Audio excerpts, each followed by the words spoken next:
September is the most birthday-packed month of the year, so chances are you have a few celebrations coming up. Make sure your friends and family feel special with a gorgeous bouquet of roses from 1-800-Flowers.com. 1-800-Flowers makes it easy to send the perfect gift. 24 multicolored roses for just $39.99. To get 24 multicolored roses for just $39.99, visit 1-800-Flowers.com/tune-in. That's 1-800-Flowers.com/tune-in.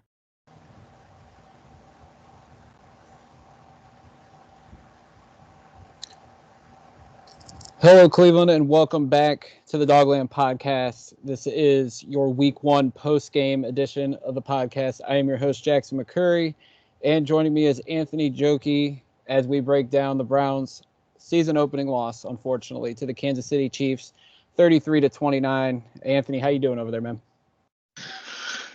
You know, for about, what would you say, the first 35 minutes of the game, you felt pretty good, and the momentum just shifted, and Kansas City turned into the machine that it is, and that was that. Yeah, pretty much. I mean, that pretty much sums it up. I mean, that first half was unbelievable. The second half, it just started to spiral out of control. And like Tony Romo said, like the Patriots were for the last 20 years or so before Brady left for Tampa, they were the litmus test in the AFC. And now it's the Kansas City Chiefs. And you pretty much judge yourself and your football team based on how you perform against the kings of the conference. And the Kansas City Chiefs are indeed the kings of the conference. Overall, I'd say the Browns played well, just not well enough. And I think that's honestly where we'll start, Anthony, because like you said, the first 35 minutes or so, the Browns looked like they were the superior team. Offensively, defensively for the most part, and then things just started to spiral out of control. And it's just one of those things, Anthony, where you can play the perfect game, but any mistakes, even if they're the most minimal mistakes against a team like Kansas City, they will bite you, and they will bite you fast and furious, especially against this team. Yeah, I mean, you played pretty much a perfect first half offensively. 4 possessions, 3 touchdowns on 3 of the 4. They almost had a miracle touchdown on that last play of the first half. You can't ask for anything better than that. You know, they didn't turn the ball over. They ran the ball extremely well. Baker was accurate to many different receivers. You know, Anthony Schwartz had himself a game in that first half. You could clearly tell that going into today that he was their sole focus on who they wanted to get the ball to, and he showed that he was capable of a little bit of everything. You hold Kansas City to a field goal on their first possession. They get a touchdown, and then you force them to punt. You can't ask for anything better in one half of football against the Kansas City Chiefs to be up 22-10 going into halftime. And you know, unfortunately, you know, after, you know, you laughed at me, but you know, the tweet at the end of the first half, you know, they had a chance to double dip there, and with them getting the ball to the start of the second half, and they came right out of the second half and scored a touchdown. You know, at that point you're still up 22-17, and then it just like completely spiraled from there, unfortunately. So you can't turn the ball over 3 times against the Kansas City. They will make you pay. That's what they did today. You know, the Browns were desperate for a turnover, but unfortunately they couldn't get any. So you know, you can't do that against the Kansas City Chiefs, and in the end, that's what cost them the game, those 3 turnovers.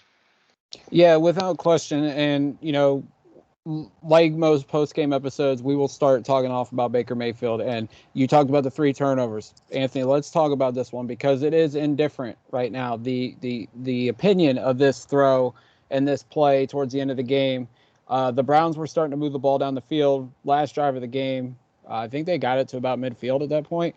They were at the 48. Baker, you know, he's looking downfield. He started to roll to the left, and I want to say it was Bryant over on the sideline, and because it all just happens so fast. Baker he looks like he's going to throw it away because he's feeling the pressure. I don't even remember the defender that hit him. Baker. Sorensen. I think it was Sorensen. Baker throws it, and it's clear that he's trying to throw that ball out of the bounds. Yes, he could have taken the sack, because we still had a timeout left, and there was still over a minute left in the game. Who knows what would have happened? Baker tries to throw it out of bounds.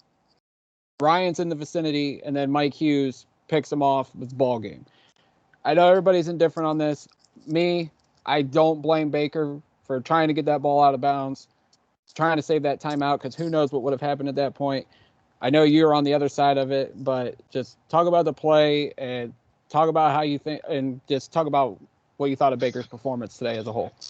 Yeah, well, you and I differ on the opinion on, what he should have done at that point. But the fact is that one throw should make no, I'm trying to think of the right word, no indifference, I guess, on how he performed for the entire game. Like that throw should not define Baker's Mayfield, the game that he played today, because he played a tremendous game. He did a great job of finding many different receivers. We talked about that briefly. He gave this team every opportunity to win. It just happened. He had one interception, and it shouldn't define what he did today, because he played really, really well. It should definitely not define any kind of contract extension talks, any of that nonsense. And Jack, that's going to be like the talking point all week long, right? It's going to be, Baker choked in the fourth quarter by throwing the interception. That's going to be the talk all week long. It shouldn't be, because of what he did the other 59 minutes of the football game today. No, without question. And I mean, you're already seeing it. Like former Browns right tackle Mitchell Schwartz is saying, plays like that, why are the Browns hesitant? And he's saying that plays like that are why. And I don't think that is. We don't know why the Browns are hesitant to re-sign Baker Mayfield. Maybe Baker's agents are hesitant to sign an extension just because they know the cap's going to explode and they know they can get more money.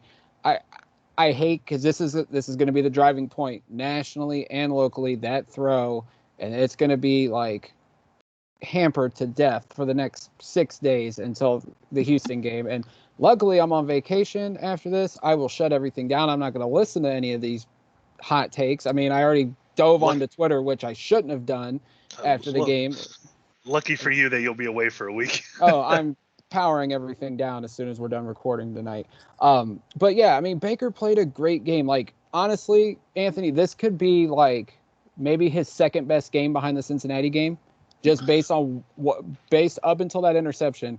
He was accurate. He was poised, like everything. Like, he put the team on his back like he's done since he's gotten here, and just commanded that offense. And for the first 35 minutes or so, he was better than Patrick Mahomes. I can honestly say that I thought he outdueled Patrick Mahomes for the first half of this game. Obviously, the second half, things changed, and Mahomes turned into the god he's been for the last 3 or 4 years. But Baker proved he belongs right up there in the discussion among the top quarterbacks in the league. Yeah, I mean, unfortunately, that's going to be how this whole season is going to go, right? Every single throw of every single game is going to be under an extreme microscope, because that contract extension is looming. Every throw is going to be criticized. Every throw is going to be praised. Unfortunately, that's just how it's going to be. I know it's going to be a long year that way, especially with the Browns' aspirations and what they want to do this football season. So it's really unfortunate that that's how it's going to be this entire year. Yeah, absolutely. And another turnover that really was a turning point of this game was the Nick Chubb fumble. And, it's rare for Nick Chubb to fumble. I can only remember a couple other times. The New England game back in 2019 was a significant one because he was going in for a long touchdown or a pretty long run. But this one, you could feel at that point, Anthony, and Chubb had a great game. And we'll talk about the running game as a whole, because Hunt, even Schwartz and Landry got involved. Like, the running game as a whole was effective per usual. But the Chubb turnover was a really huge shifting point in this game, even before the interception, because I think the Browns were still leading at this point when Chubb fumbled, and then like Kansas City, like the momentum really shifted over to their side pretty quickly. Yeah, the Browns were up 22-17 still when they fumbled, and they were able to hold them to a field goal at that point, and then the Browns went down and scored another touchdown, and then Mahomes made his ridiculous play. I mean, it's just that's why he got paid $500 million. I mean, Yes. there's no defending it. I mean, you just can't explain that kind of throw. Tyreek Hill is unbelievable. That is one certainly dynamic connection that those two have. But yeah, I mean, the running game was effective all day, and it's very ironic, right? Because I don't know if you saw the one tweet I put out there about, I don't know if Kansas City can stop the run. It doesn't matter if Kansas City keeps scoring because they can't stop the run. And after that, the Browns came out. I want to say they threw it like 3 straight times and then went 3 and out. I don't know what happened to the run. I mean, at that point, you're still only down by 4, and I hate to question play calling, but when you're running the ball that effectively against a defense that was clearly tired, they clearly had no answer for what the Browns were doing on the ground. Jack, I don't know. I don't understand why they decided to get away from that so quickly, and unfortunately they went 3 and out, and that was pretty much it. Well, they did that in the divisional round game too. I think we all kind of said, why didn't they run more? Because they were effective running the football that game as well. I mean, they only ran it 22 times compared to 37 throws in the divisional round, and they were averaging over 5 yards a carry in that game. And you think back to that game, they didn't use Hunt a lot, and they only ran Chubb 13 times in that game. They went away from the run, and they did it again today, like you mentioned in that one drive, and it's. I think, maybe sometimes it creeps into Stefanski's head, hey, we're down, we need to throw. But no, like, if you're running the ball and Kansas City's not stopping it, you want to kind of run the ball. Like, it helps the passing attack, and then the passing attack will help the run game. It's how this offense has worked the last 30 years or so, going all the way back to Mike Shanahan. I mean, yeah, it's fair to criticize Stefanski, and this is one of those situations, but I can also understand, hey, I'm down. I do this at Madden too. When I'm down, I feel like, what's the best way to do it? I'm going to throw, get the ball to make a big play, and then go right back to the running game. Maybe that was something Stefanski tried to do. I'm sure he probably going back to watch the tape, he'll be like, man, we should have just kept running the ball. This is what got us here. This is what was working. This is what we should have done. But can't go back on it now. And it's only week 1, so it's not only that. Running the ball can help calm things down, and after that play that Mahomes made, that's when they came out for those with those 3 straight passes. I think that I don't know if they thought they had to match it at that point, but they were still leading at that time. And I think if you come out and run the football, things calm down a little bit. You get a first down or 2. The crowd kind of starts to calm down a little bit because they were electrified after that play, and they should have been. But I think if you come out, run the ball a little bit, things are a little less calm, and that pressure isn't on you. The pressure that Jamie Gillen felt when he fumbled that snap, I don't think that happens if you kind of run it and calm things down. Yeah, without a doubt. Anthony, well, obviously, you know what? We'll go ahead and talk about it. Odell Beckham didn't play today, which wasn't a surprise if people pay attention to the OBR and Brad Stanenbrook, because he reported it Saturday that there was a chance Odell wasn't going to play. Then you've seen Ian Rappaport, Adam Schefter, others saying that it was going to be a game-time decision, essentially. Well, Beckham doesn't play, but, I mean, much like the second half of last year, the passing attack didn't skip a beat. I think Anthony Schwartz was the biggest surprise because, we didn't see much out of him in training camp and in the preseason, but the Browns obviously had a plan for him, and it was effective. 4 touches, 86 yards for Schwartz in his first NFL game. Landry, David Njoku had a monster performance today, really showing that he might be the future tight end of this team. the passing attack. We talked about Mayfield, but the receivers, the tight ends, and even the running backs all contributed in that passing attack, and it was very effective against the Kansas City defense that also was missing Tyrann Mathieu and Frank Clark. Yeah, and on our side, you're missing OBJ, you're missing Delpit didn't play.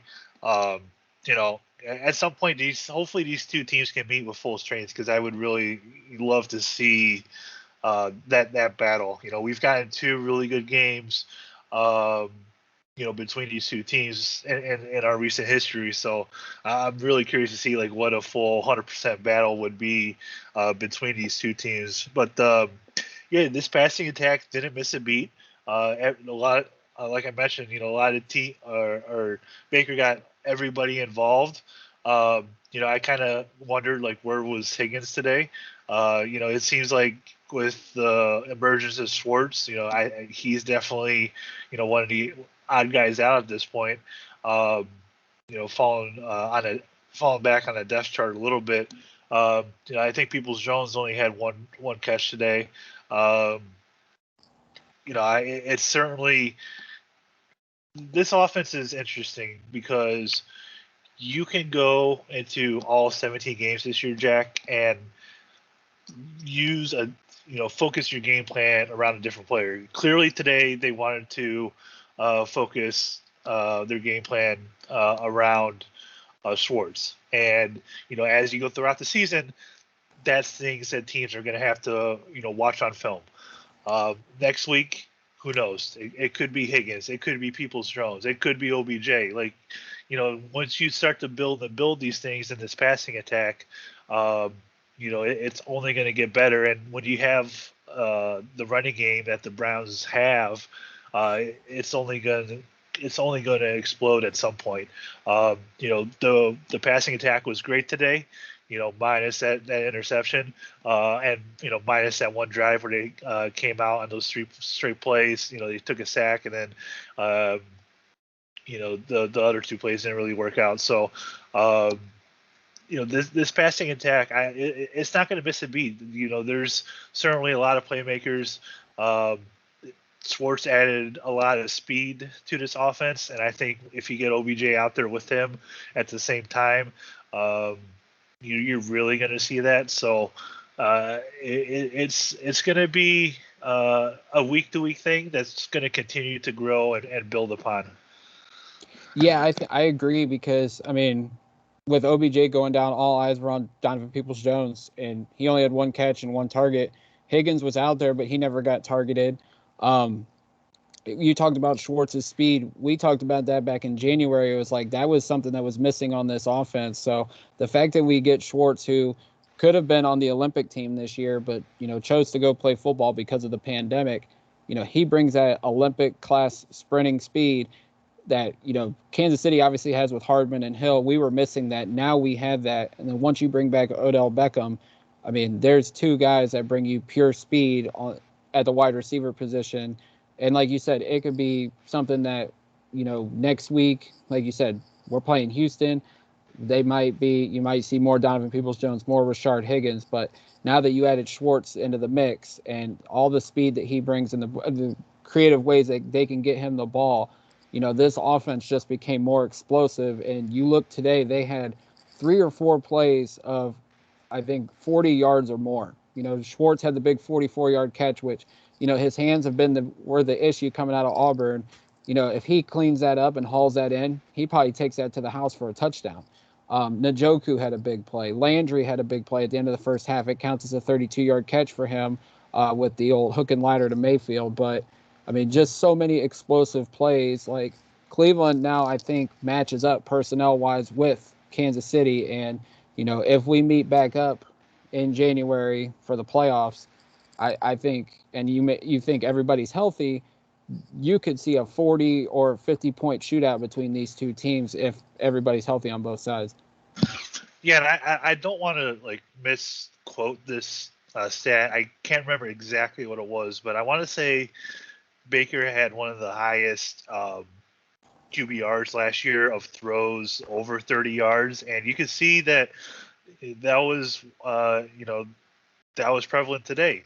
They had a lot of big plays, and he's really good at throwing the ball downfield. You're right. If Schwartz catches that cleanly, he's in the end zone. There's no doubt about that one. That play at the end of the first half, that was almost a stroke of brilliance. If they could have scored on that, that certainly would have been something special. I think there's a couple wrinkles on that play that you could use to maybe score on it next time.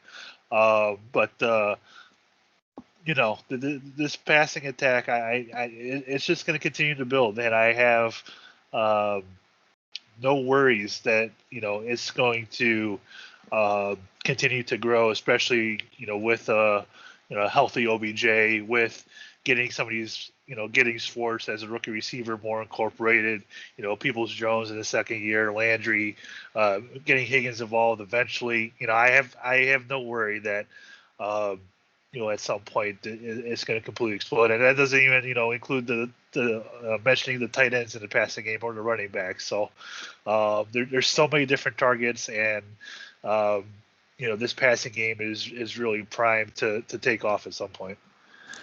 Yeah, absolutely. As we wrap things up on the offensive side, Anthony, in that first half, we've seen a lot of aggressiveness out of Kevin Stefanski, and I think it was perfect because you have to be aggressive going up against this team in Kansas City, especially at Arrowhead. Them going forward on fourth down on that opening drive, I think really said hey, we're coming in here. We're not afraid of you guys across the field. We're not afraid of this crowd, which obviously wasn't there in January. And they showed we're confident in our offense that we're going to be able to convert this fourth down. And then they score the touchdown, and then a penalty happens on Kansas City side, and it puts the ball right at the 1 yard line. So they were aggressive again and going for two. I think they were 3 for 3 on fourth down conversions today. I think they were. I don't know if they. No, technically they lost one on the Gillen fumble. Okay. Well, that's not a fourth down. They weren't going. Okay. Well, then no, you're right. So okay. So they went 3 or 4, but I loved it. I love the aggressive play calling by Stefanski. I'm sure Van Pelt has a say in that as well, but I just love the aggressiveness. Even with McLaughlin being okay, because I didn't have a problem with any of his kicks today, the fact that they were willing to go for it on fourth down, willing to go for it on 2, just goes to show this is the new era in the NFL where they're not going to settle for field goals anymore. They're going to be aggressive and go for touchdowns. Yeah, the Browns averaged 8.2 yards per play. That's ridiculous. It was 10.1 in the first half. Somebody sent me a tweet. It was ridiculous. It's crazy. But yeah, I love. I was watching the game with my dad, and he turned to me. He's like, I wonder who's more aggressive, Stefanski or Ryan Day. And we had a good talk about that because I think it's pretty close between the two about how these two coaches, really get after it. On fourth down, they are not afraid to go for it. Especially with some of the play calls, they got down at the goal line there. They just lined up in their goal line from the 1.5 yard line on a 2-point conversion, and went goal line offense and pushed them right in. So, the play calling, the decisions to go for it on fourth down were great. The problem is they were 3 for 4 on fourth down. They were 2 for 7 on third down. And that's really where, they got hampered a lot today. You got to be better than that, especially when Kansas City goes 9 of 13 on third down. You got to be better at converting those to not put yourself in those fourth down conversions. But when they do get into those fourth down situations, I love the no hesitation to go for it, especially when you're kind of in that no man's land of, kicking a field goal or, going for it. I'm all for it, especially when you have a kicker who's been on the injury report all week long. It's great that they went for it in that situation.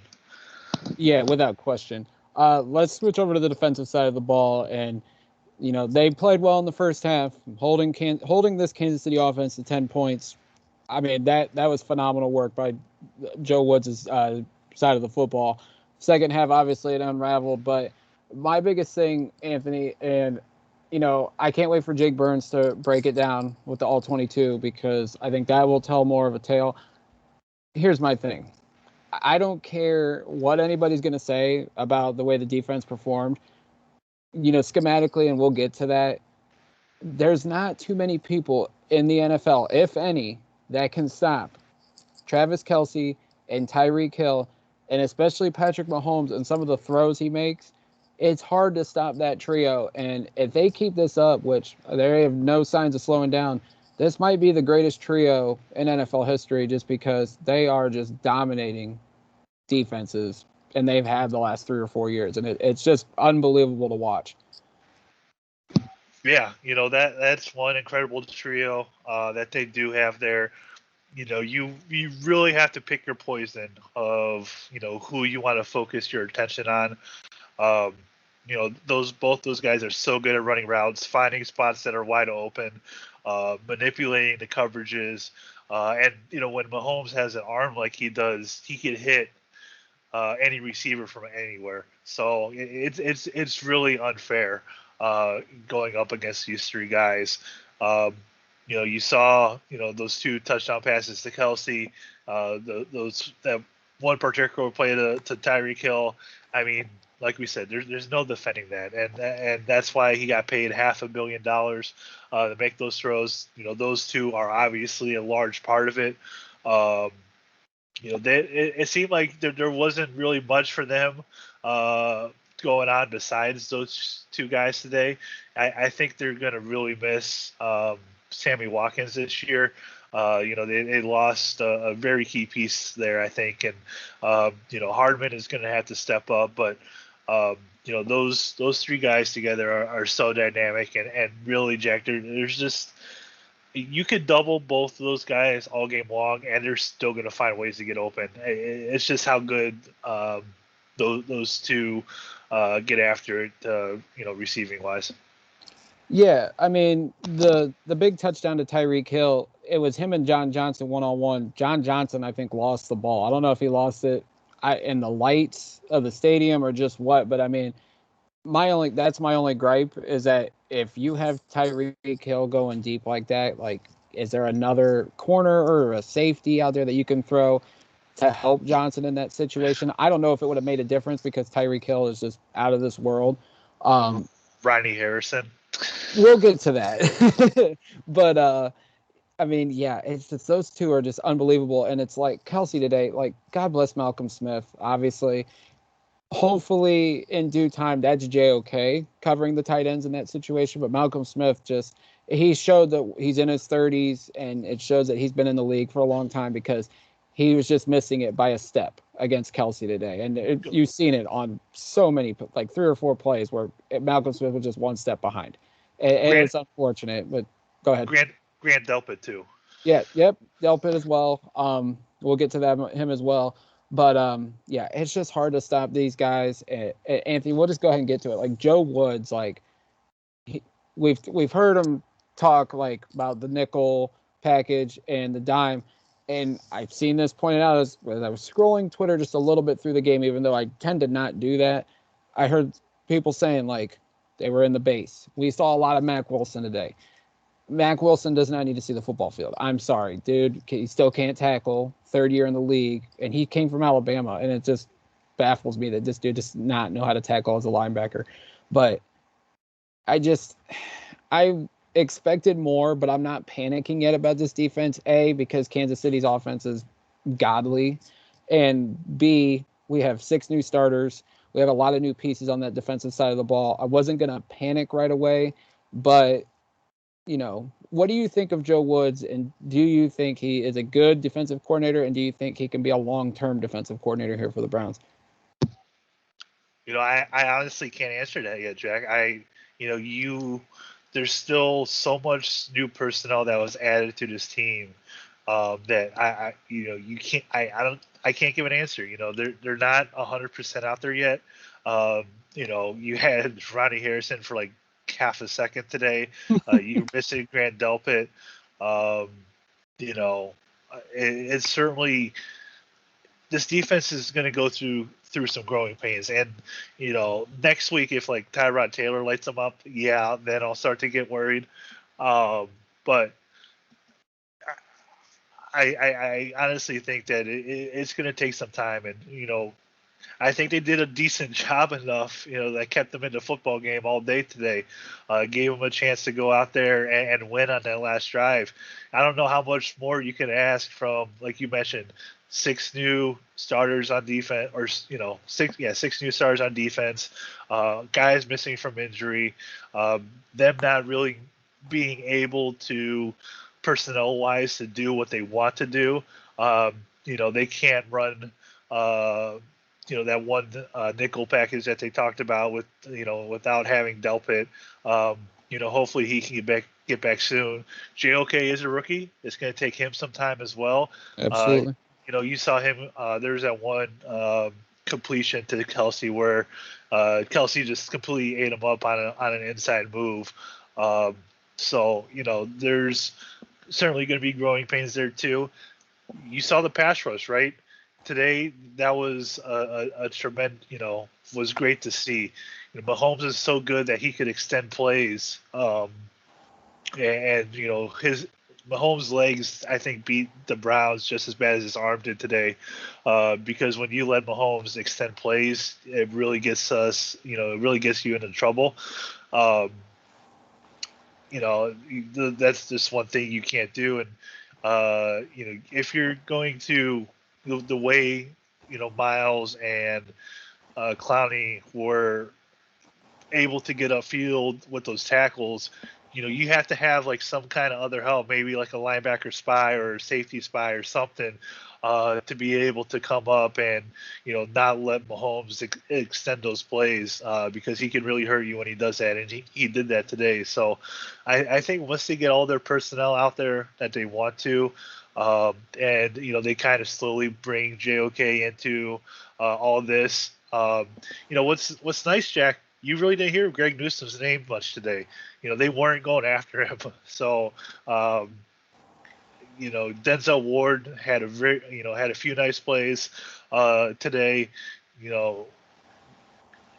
Greedy, you saw him out there a little bit, but this defense, it's still incomplete, and that's why I can't give a grade or a decision on Joe Woods yet.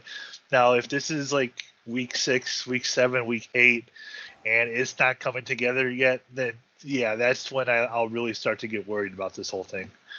Yeah, and I think that's so fair because, and you hit everything on the head. Like, this defense is so incomplete. Like, Grant Delbert wasn't out there. I really didn't expect him, if he was going to play, to not do much, because he's still, coming back from the Achilles injury. Did not expect him to be 100% just yet, because that injury, it takes time.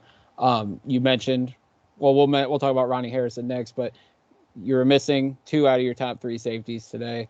JOK, like you say, he's a rookie. He did get exposed plenty. I think he will slowly come along as a rookie and make an impact, but I think it's completely fair. You got to give this a few weeks, at least 4 or 5, 6. I mean, halfway through the season, then you're going to really see how good this defense is, how good Joe Woods is at scheming it up and utilizing all this personnel, because there is a lot of talent on this defense. And the fact that they only gave up 33 to Kansas City, I think, was good enough, because it could have been much uglier. The fact that we only held them to 10 in the first half was amazing, especially. So, but yeah, we will see how this goes next week against Houston. If they're letting, like you said, Tyrod Taylor, Brandon Cooks, Danny Amendola, Nico Collins, if they're exposing this Browns defense, then the alarm might start to go off a little bit more in Cleveland for sure. Yeah, you look at the schedule, right? So they got Houston, Chicago, Minnesota. I think they can handle those teams, but then you have the Chargers and you have the Cardinals back to back. Absolutely. Those are going to be very key tests for this defense and how much they can grow from week 1 to that point. Yeah, I think Houston and Chicago for sure. Minnesota, they played well against Cincinnati today, obviously coming back and forcing overtime. They have Justin Jefferson. They have Adam Thielen. They have Chris Herndon, the tight end from the Jets, who they just traded for. and they got Dalvin Cook. So, I mean, that's a formidable offense. But, yeah, I mean, you're facing – the schedule is going to get harder as the season goes along, especially after these next 2 weeks. You mentioned the defensive line. I thought they generated a lot of pressure today. Malik McDowell, like the second or third play of the game, had a big tackle for a loss. It was great to see him in there and early and causing a disruption. It's great to see him out on the football field. You saw glimpses of what Myles Garrett and Jadeveon Clowney could bring together as a pass rushing duo. Myles getting a sack late in the game. Clowney had a big tackle for a loss and a big tackle on a Tyreek Hill reverse. Like, you've seen him being disruptive. Joe Jackson had a solid coverage sack at one point during the game, which was nice because I think that was at a point where Myles and Clowney were both on the sideline, and even Takk McKinley. So, like, the pass rush did their job. Myles obliterated Orlando Brown Jr. today. Like, the fact that Kansas City gave up some significant draft capital to get him, and he struggled, albeit against Myles Garrett, who's a top 3 defensive player in this league. But, you know, we've seen what the pass rush can do. We'll see how they do next week and as the weeks go along. But you have to feel really good about the defensive line going into coming out of week 1. Yeah, I feel great about it. You know, I don't think anything could be. I don't know if you can understate anymore like the presence that Malik McDowell had in his first career pro game. Like, this is, you know, he was his last game was in 2016. This was his first pro game today. You know, first regular season game, obviously preseason, but you know, he made such an impact on that defensive line. You know, you can't help but be excited for a guy like him, especially with his story. But he made he had a presence out there. You know, if he is able to pan out, it's just like one of the biggest steals or finds that you could ever have. There's certainly something there with him. You know, the other Malik did a good job too. You know, it was close all game long. Like I said, of Myles almost getting to the quarterback. He got there right at the end. You know, you almost want like that one like strip play. You know, the one that TJ Watt had today against Josh Allen. Like, we needed that from Myles today. He almost had it. You know, against Mahomes. He almost had it a few times, but you know, that pass rush that they have with Myles and Clowney, and then, you know, McKinley and Joe Jackson even getting in there today, you know, along with the defensive tackles, like the defensive line is really solid, and you know, I think they can really go up against the better offensive lines of football and really be a force. So. That's one thing about this defense, Jack, that you don't have to worry about is that pass rush. And I think that if you don't have a quarterback that is mobile like Mahomes, you'll certainly see the coverage improve, because those quarterbacks, i.e. like Ben Roethlisberger, who can't really run much anymore, you know, those guys aren't going to be able to extend plays to get out of that pressure, you know, like Mahomes did today. Oh, absolutely. I think, you know, just forcing turnovers, I think it's going to be a huge thing, especially when we're going up against the big teams, because, like, today, I mean, Kansas City just killing us. Like, they were able to hold on to the football, not force any turnovers, or not letting us force any turnovers. But, yeah, I mean, that's something big, and hopefully, you know, the pass rush just continues to get better and better and makes things easier for the back seven, because like games like today, they obviously needed to create just a little more pressure and get to Mahomes quicker. Who knows, maybe things would have changed in the game. We brought it up a couple times, Anthony, the Ronnie Harrison incident. Now, this is one of the things that I hate the mainstream media for, because they only were telling one side of the tale when this incident happened. You know, Ronnie Harrison gets forced over to the sideline, Kansas City sideline on a play. I think they were going after Tyreek. And you know, he steps on a defender, which, I mean, I don't know if he was trying to step over him and he accidentally stepped on him. He still stepped on the defender. I don't know if they were like grabbing his foot then, but then one of the assistant coaches shoves Ronnie Harrison. Ronnie Harrison retaliates, and Nance and Romo immediately go to that. They only attack Ronnie Harrison for that incident alone. And, first, unsportsmanlike conduct gets called on Kansas City. Now, what Nance and Romo were even saying, and Gene Steratore, who's the CBS official that reviews all these penalties and everything, he says that, New York's probably communicating with the officials. This might get reversed. It does. Ronnie Harrison gets ejected.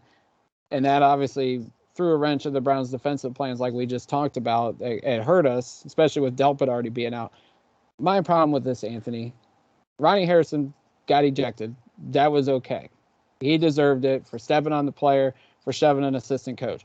My thing was, why didn't the assistant coach also get ejected? Because when he put his hands on Ronnie Harrison, that thing, retaliation was coming, and everybody knew it. So the coach got what he deserved for getting shoved by Ronnie Harrison.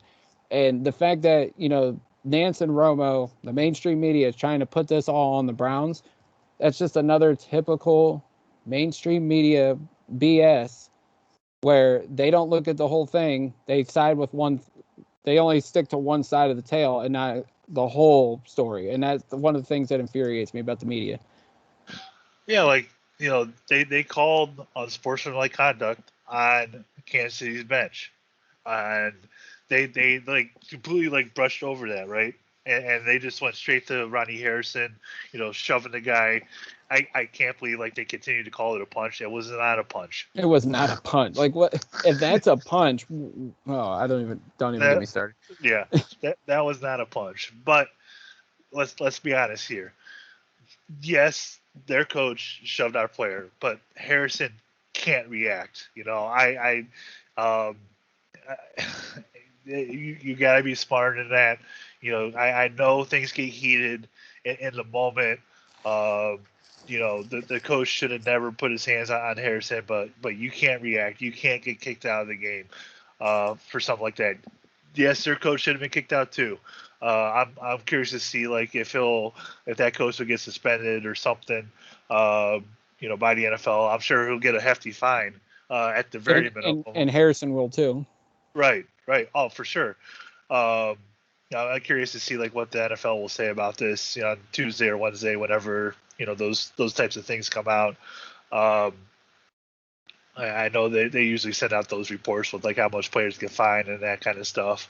So we'll certainly be keeping an eye on that. But in that situation, Jack, as hard as it is, you can't react because you put your defense, who already didn't have Grant Delpit with them, in a terrible situation, and now you really only have John Johnson back there, as safety, and you put them in such a terrible spot that, like I said, I understand getting heated and being upset that you got shoved, but you can't retaliate. You just can't do it. No, I understand. And it even goes back to the Myles Garrett thing. And we all know how that happened. Exactly. And I don't blame Myles for retaliating in that moment because of what Mason Rudolph said, even though, it's never been proven because the tape disappeared. Yeah.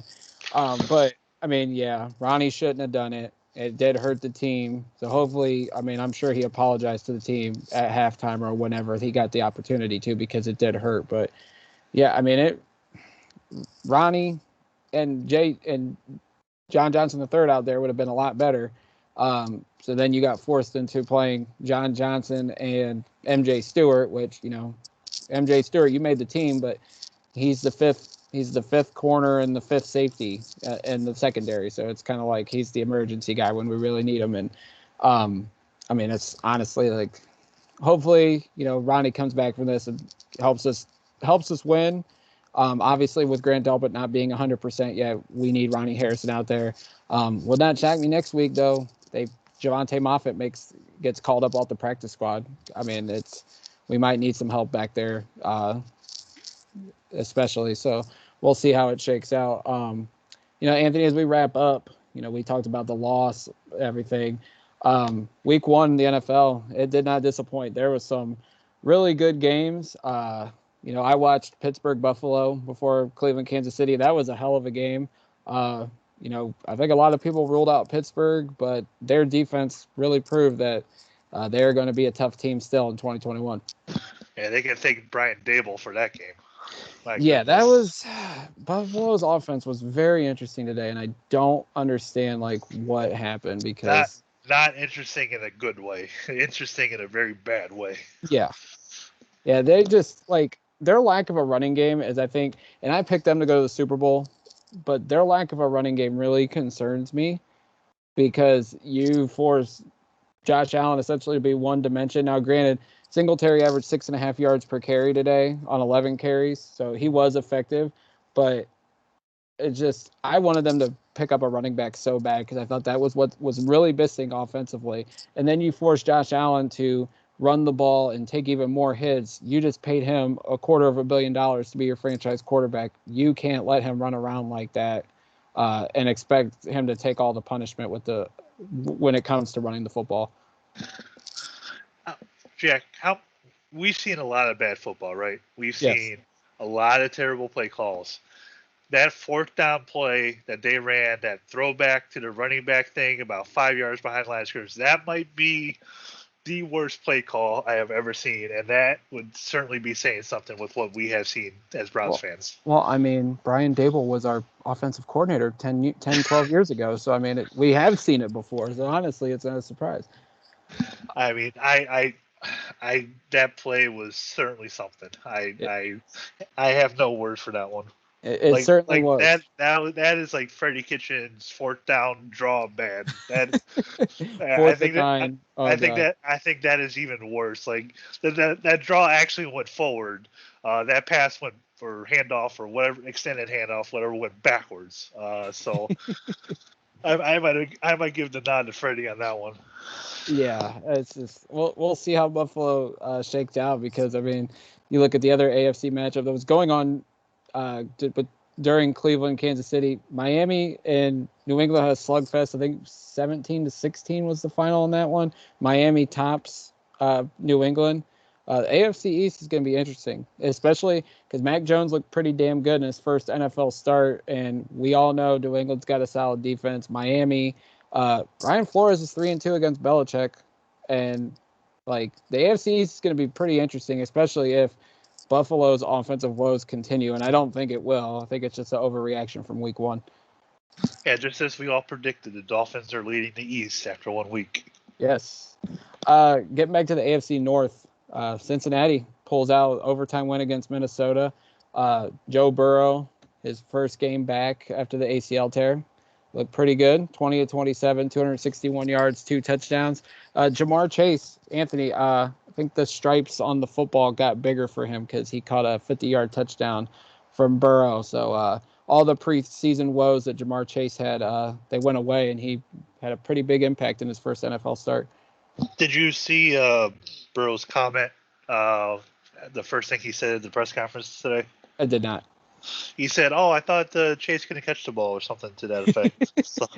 Hey, whatever worked, whatever happened between the preseason and the regular season, it helped for Jamar Chase. So he's obviously back with his old quarterback, and if he continues to make plays like that, like he did in college, Cincinnati's not too far away. They obviously need to beef up that offensive line because Burrow went off the field limping at one point and shrugging his shoulder, like he had a shoulder injury. So they know, and we've been saying this since they drafted him, they have to improve that offensive line or Burrow is going to get David Carr and Tim Couch syndrome before long.